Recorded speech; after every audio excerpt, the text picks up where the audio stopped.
Shalom. Kita mengucap syukur karena kita melayani Tuhan yang sangat baik. Dia selalu baik, Dia tidak pernah berubah. Firman Tuhan berkata bahwa Tuhan tetap sama dahulu, sekarang, dan selama-lamanya. Dan juga dikatakan bahwa Allah adalah kasih, God is love. Kita perlu pegang, ingat itu. Demikian juga firman Tuhan yang berkata bahwa Ia membuat segala sesuatu menjadi indah pada saatnya masing-masing. Dan oleh karena itu kita bisa berkata bahwa My God is good all the time. Tuhan selalu baik setiap saat. Yesus, Engkau baik, sungguh baik, sangat baik. Yesus, Engkau baik, sungguh baik, sangat baik. Kasih-Mu tak berkesudahan. Kasih-Mu kekal selamanya. Aku telah mengenal kasih karunia-Mu. Aku telah mengenal kasih karunia-Mu. Kau kaya, rela jadi miskin, supaya aku jadi kaya. Hosana, Hosana bagi Yesus Allahku. Hosana, Hosana bagi Yesus Tuhanku. Yesus, Engkau baik, sungguh baik, sangat baik. Yesus, Engkau baik, sungguh baik, sangat baik. Kasih-Mu tak berkesudahan. Kasih-Mu kekal selamanya. Aku telah mengenal kasih karunia-Mu. Aku telah mengenal kasih karunia-Mu. Kau kaya, rela jadi miskin, supaya aku jadi kaya. Hosana, Hosana bagi Yesus Allahku. Hosana, Hosana bagi Yesus Tuhanku. Hosana, Hosana bagi Yesus Allahku. Hosana, Hosana bagi Yesus Tuhanku. Bagi Yesus Tuhanku. Bagi Yesus Tuhanku.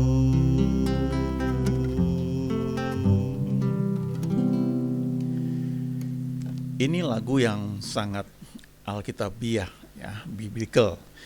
Walaupun kalau kita lihat ya, mungkin kalau dari kata-katanya, bentuk puitisnya itu nggak gitu kelihatan ya. Jadi ini lebih kepada firman Tuhan yang dilagukan, ya, diperkatakan.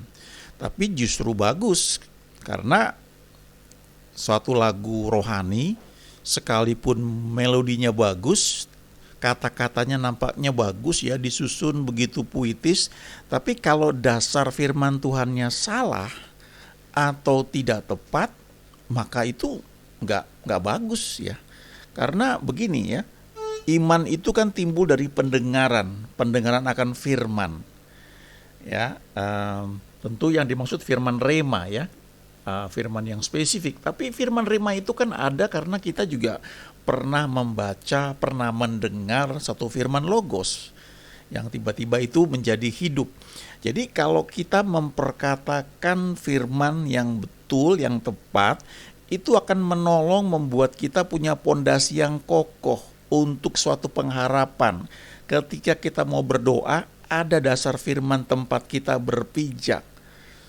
Jadi kalau kita menyanyikan satu lagu yang berdasarkan firman Tuhan, maka tanpa sadar kita sebenarnya sedang memperkatakan firman Tuhan yang membuat kita semakin kuat memegang janji Tuhan.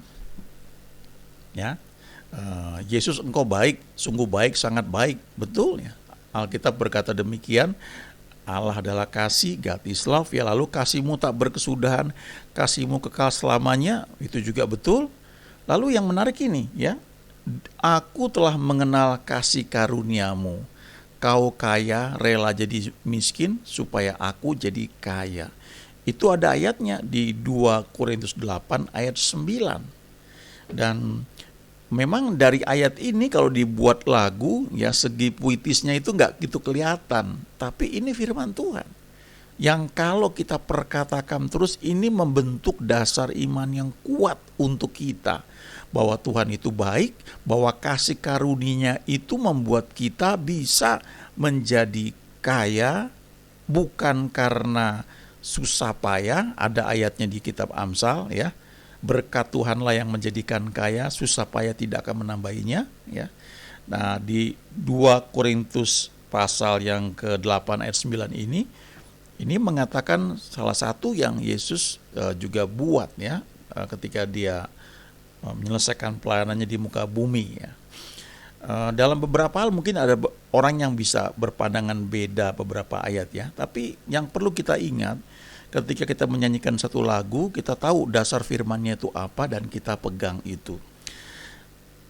Ada yang menarik juga ya, kalau kita baca di Yakobus ya, surat Yakobus 4. Saya bacakan 2 ayat ini ya, ayat 2 dan ayat 3. Kamu mengingini sesuatu tetapi kamu tidak memperolehnya. Lalu kamu membunuh, kamu iri hati tetapi kamu tidak mencapai tujuanmu.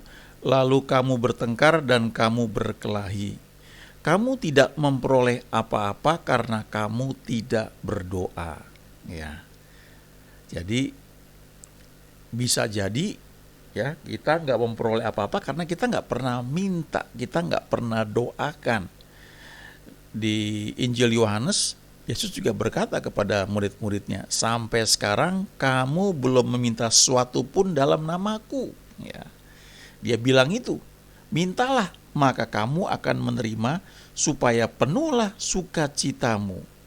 Itu dia katakan di surat Yohanes, di Injil Yohanes pasal 16 ayat 24.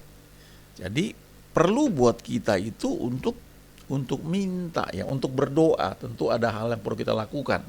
Lalu ayat 3, atau kamu berdoa juga tetapi kamu tidak menerima apa-apa karena kamu salah berdoa. Lalu ada penjelasannya, sebab yang kamu minta itu hendak kamu habiskan untuk memuaskan hawa nafsumu. Jadi bisa terjadi kita itu salah berdoa.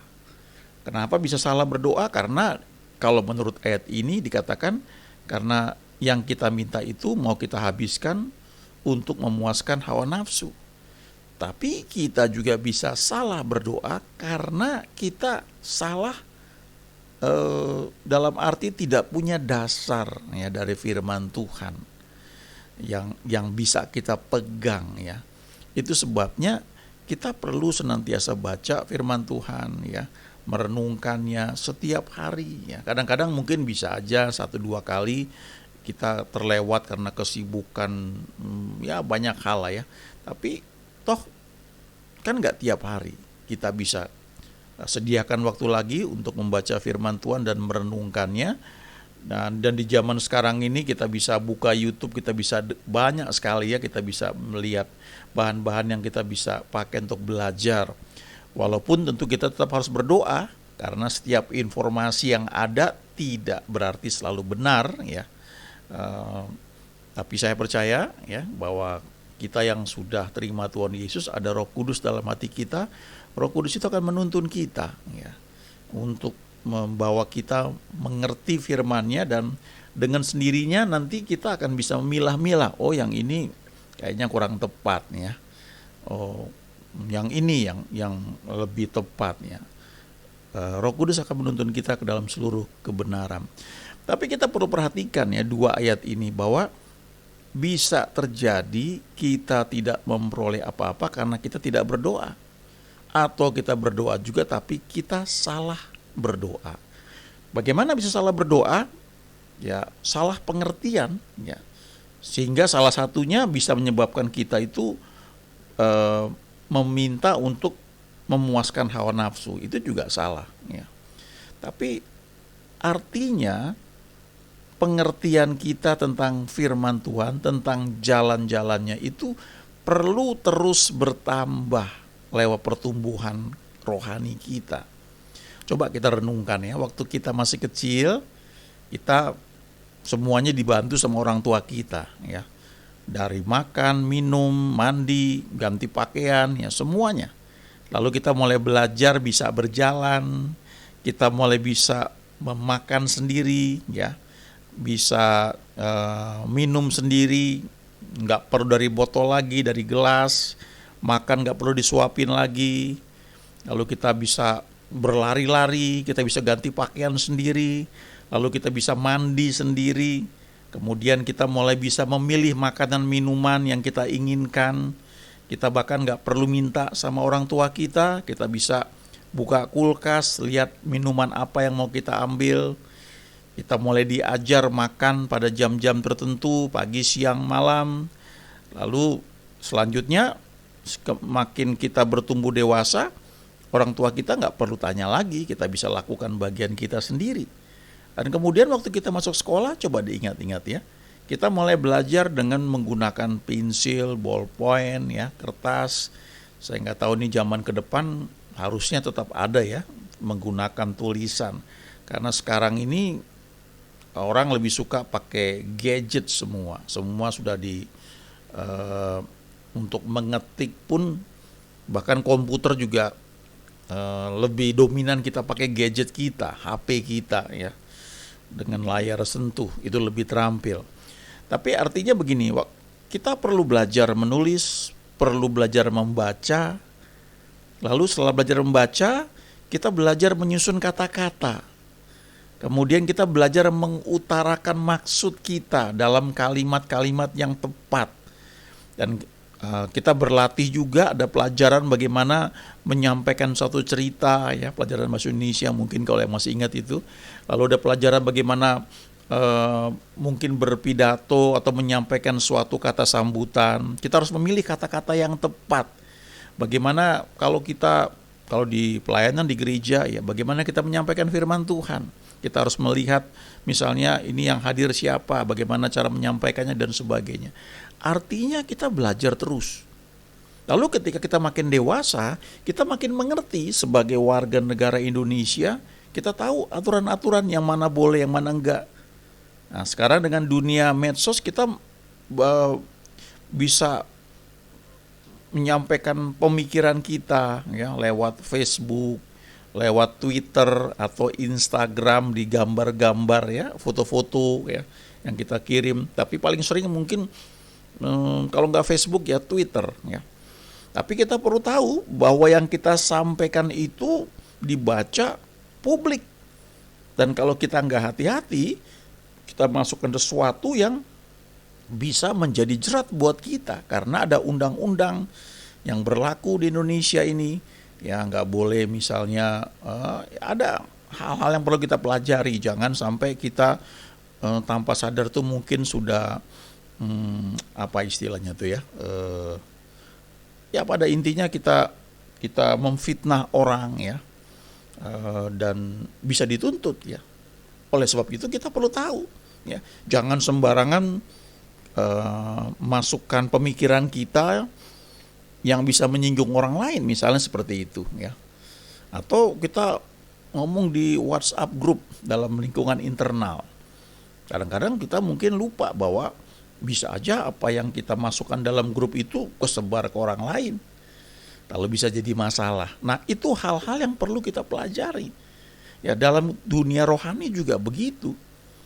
Kita tidak sekedar berdoa, nangis-nangis ya, makin nangis makin banyak orang kita kira Tuhan makin dengar. Enggak seperti itu ya. Kita perlu tahu apa yang bisa kita minta, apa yang tidak perlu kita minta tinggal kita ambil saja, tinggal kita akui. Ada juga yang perlu kita doakan berulang-ulang. Ya. Jangan sampai gaya doa kita itu menjadi satu pattern ya, pola yang begitu aja. Setiap berdoa udah pasti itu ya, nomor 1 ini, nomor 2 ini, nomor 3, udah kayak begitu aja, dan itu diulang-ulang. Mungkin kita bisa kehilangan arti dari doa itu sendiri ya. Kita lihat berikutnya nih ya, ada satu hal yang mungkin tanpa kita sadari kita dengar dan kita terima sebagai satu kebenaran, dan mungkin itu membentuk belief system kita ya, sistem kepercayaan kita. Dan kalau itu ada dalam pikiran kita, memang akan mempengaruhi cara kita berdoa. Ya, ada banyak hal ya. Salah satunya yang saya mau bagikan ini dari kitab Ayub. Ya, Ayub pasal 1. Kita mungkin sudah pernah dengar bahwa Ayub ini adalah ya mungkin termasuk ideal ya. Dia pengusaha, dia kaya. Ya, siapa yang gak mau kaya ya? Ya, sangat diberkati. Tapi dia juga orang yang takut akan Tuhan. Dia menjauhi kejahatan. Saya percaya kalau diterjemahkan dalam bahasa sekarang itu artinya dia pengusaha yang baik, yang lurus. Dia bayar pajak dengan benar. Dia juga menjamin produk-produknya itu semuanya dilakukan dengan baik. Dan dia bayar gaji pegawainya juga dengan sangat baik. Lalu berbagai tunjangan yang memang diharuskan dia bayar semua dengan baik sekali. Dan dia juga orang yang ternyata jujur ya, takut akan Tuhan. Tapi waktu dia mengalami malapetaka ya, lihat di Ayub pasal 1 ayat 20, 21 dan 22 ya, kita lihat ini. Maka berdirilah Ayub lalu mengoyak jubahnya dan mencukur kepalanya, kemudian sujudlah ia dan menyembah. Katanya, dengan telanjang aku keluar dari kandungan ibuku, dengan telanjang juga aku akan kembali ke dalamnya. Tuhan yang memberi, Tuhan yang mengambil, terpujilah nama Tuhan. Dalam kesemuanya itu Ayub tidak berbuat dosa dan tidak menuduh Allah berbuat yang kurang patut. Kalau kita lihat 3 ayat ini, kita bisa belajar hal-hal yang baik dari Ayub ya. Bagaimana dia ketika mengalami malapetaka, dia tidak berhenti untuk sujud dan menyembah Tuhan. Jadi artinya dia tetap mengasihi Tuhan, ikut Tuhan dalam pengertian dia saat itu ya. Dia tidak berubah gara-gara dia mengalami malapetaka kemudian dia marah sama Tuhan. Dia enggak seperti itu. Dan dia berkata, dengan telanjang aku keluar dari kandungan ibuku. Betul. Dengan telanjang juga aku akan kembali ke dalamnya. Ya, artinya tidak bawa harta ya. Waktu keluar, waktu lahir ke dunia tidak bawa apa-apa, waktu mati ya juga tidak bawa apa-apa.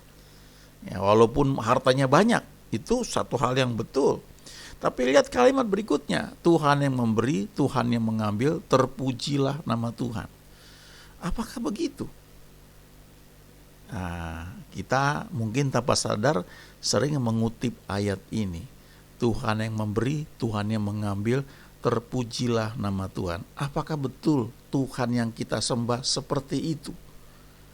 Kalau kita baca di ayat-ayat sebelumnya, kita mengerti yang mengambil itu adalah iblis, bukan Tuhan. Memang dalam izin Tuhan, tapi yang mengambil itu adalah iblis. Dan itu terjadi karena ada celah dalam kehidupan Ayub. Ayat 22, dalam kesemuanya itu Ayub tidak berbuat dosa dan tidak menuduh Allah berbuat yang kurang patut. Ini satu contoh yang bagus ya. Tapi jangan kita lupa bahwa di Ayub pasal 1 itu pengertian Ayub akan Tuhan masih sangat terbatas.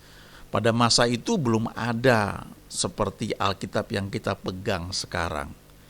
Ya, dia masih terbatas mengenal Tuhan. Nggak cukup untuk kita menggali lebih jauh lagi ya, kenapa Ayub bisa mengalami malapetaka ya.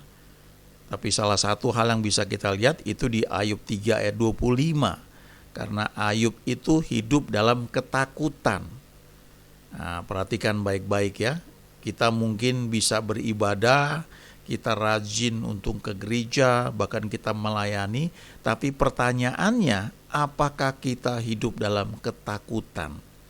Kita hidup dalam kekhawatiran. Kita punya pola pikir seperti yang Ayub bayangkan, jangan-jangan anak-anakku telah berbuat dosa. Tapi gak pernah dia ajar anak-anaknya untuk takut akan Tuhan. Yang dia buat adalah setiap anak-anaknya selesai berpesta, dia beri korban untuk dipersembahkan kepada Tuhan sebanyak jumlah anak-anaknya. Itu seperti nyogok Tuhan. Tapi dia gak pernah, Alkitab gak mencatat dia mengajar anak-anaknya untuk takut akan Tuhan.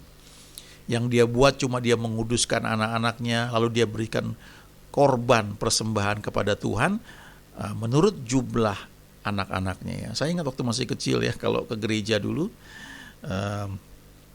ibu saya suka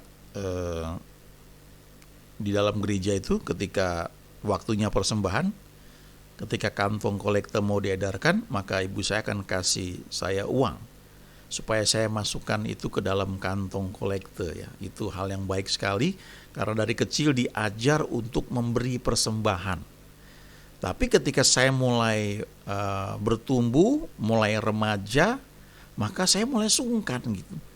Loh kok kenapa gak kasih dari awal aja? Kenapa mesti di gereja begitu pas mau persembahan baru dikasih ke saya dan saya tinggal masukin. Nah, lalu saya mulai belajar, saya memberi dari uang jajan saya sendiri. Jadi bukan dari orang tua saya. Memang orang tua saya kasih ini uang jajan buat sebulan. Maksudnya uang jajan itu ya ongkos buat ke sekolah, keperluan berbagai macam ya, nanti diatur sendiri. Nah, uang persembahan itu saya ambil dari situ. Jadi saya belajar memberi dari apa yang saya miliki pada saat itu. Bahkan waktu itu saya beli Alkitab dengan uang jajan saya sendiri. Ya memang karena itu sudah terima Tuhan Yesus, nggak ada yang ngajarin ya. Zaman itu Alkitab jarang dibawa ke gereja ya. Kalau sekarang kan di gadgetnya. Tapi zaman itu dulu orang jarang bawa Alkitab, dibaca juga enggak. Tapi saya bisa Tuhan tuntun untuk beli Alkitab dengan uang jajan sendiri. Nah, jadi kembali ke kisah Ayub ya. Ayub itu walaupun dia jujur takut akan Tuhan, tapi dia hidup dalam ketakutan, dan ketakutan itu menjadi celah ya, celah masuknya iblis ya untuk membawa hal-hal yang seharusnya tidak terjadi ya. Lalu kalau kita lihat Ayub 42, setelah sekian puluh pasal ya, ada banyak hal ayat-ayat di Alkitab itu ya. Ketika di Ayub pasal 3, 4 dan seterusnya ya. Kita akan melihat percakapan teman-teman Ayub, kita bisa membaca, belajar, tapi kita perlu ingat bahwa yang mereka katakan belum tentu sesuatu yang benar. Apalagi teman-temannya memang tidak kenal Tuhan. Kalau kita baca di Ayub 42 itu ya, Tuhan itu bilang sama sahabat-sahabatnya Ayub, kamu gak berkata benar. Oleh karena itu mintalah hambaku Ayub berdoa untuk kamu, untuk kalian. Ya. Jadi waktu kita baca itu kita perlu compare, bandingkan dengan yang lain. Gak bisa kita comot begitu saja. Di Ayub 42, ini perkataan Ayub. Hanya dari kata orang saja aku mendengar tentang engkau. tetapi sekarang mataku sendiri memandang engkau. Oleh sebab itu aku mencabut perkataanku, dan dengan menyesal aku duduk dalam debu dan abu. Nah, sekarang pertanyaannya, seberapa jauh kita kenal Tuhan secara pribadi? Apakah cuma dari kata orang saja? Tentu pada awalnya kita mungkin mendengar lewat orang lain. Ada mungkin orang yang sudah lebih dulu kenal Tuhan yang kemudian memperkenalkan Tuhan kepada kita. Ada yang secara langsung ketemu Tuhan seperti Paulus Saulus waktu itu namanya ketemu dengan Tuhan dan dia berubah total, namanya berubah menjadi Paulus. Tapi sebagian besar itu karena orang lain yang memperkenalkan Tuhan kepada kita. Tapi setelah itu kita bertumbuh. Kita mulai belajar mengenal dia secara pribadi. Nah, perlu kita ingat bahwa pengenalan kita akan Tuhan itu masing-masing tidak ada yang persis sama. Karena latar belakang, pengalaman dan sebagainya itu yang persis sama nggak ada. Tapi hal-hal dasar perlu kita pegang.